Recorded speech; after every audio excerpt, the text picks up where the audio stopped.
In this video, we're going to uncover the power of framing. We'll explore how different presentations of the same information could lead to different decisions. Not what you said, it's just the way you said it.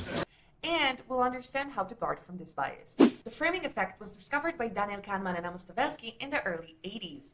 In their paper, The Framing of Decisions and the Psychology of Choice, they conduct a study in which two different groups of participants were given a dilemma. They needed to choose between two treatments for 600 people with a fatal disease. The first group was presented with the following choices. If they choose treatment A, 200 people will be saved. If they choose treatment B, there is 1/3 probability that 600 people will be saved and a 2/3 probability that no one will be saved. I'm curious, what would you choose? 72% of the first group voted treatment A. Participants in the other group was given with these choices. If they choose treatment C, 400 people will die. If they choose treatment D, there is 1/3 probability that no one will die and 2/3 probability that 600 people will die. What would you choose in this case? Treatment D was the winner with 78% of the vote. Share your choices in the comments below. The first time I saw this dilemma, I voted the same. But if we will take a closer look, we will see that treatment A and treatment C are actually the same, as are B and D.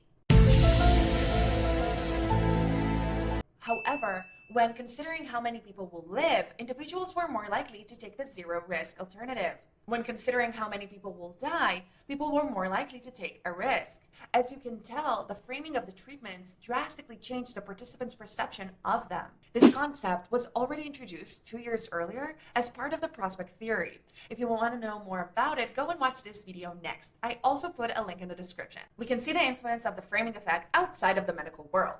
For instance, stores tend to advertise sales as saving a certain amount of money rather than just simply list the discounted price. This framing makes the deal just sound more appealing.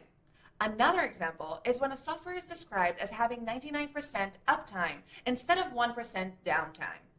This framing makes the software sound more trustworthy and people just feel more confident in using it. In our social life, constructive criticism that is framed as areas of growth can be more positively received than if it was framed as list of all the things you did wrong. So, how can we avoid being misled by the framing effect? 1. Concentrate on the actual outcomes and numbers rather than how they presented. 2. Try to find information that is presented in a neutral manner without any emotional or biased language. 3. Consider the framing and try to ask yourself how it might influence your decision. But to fully become a rational thinker, you must know about the anchoring bias and how it influences your decision making throughout the day.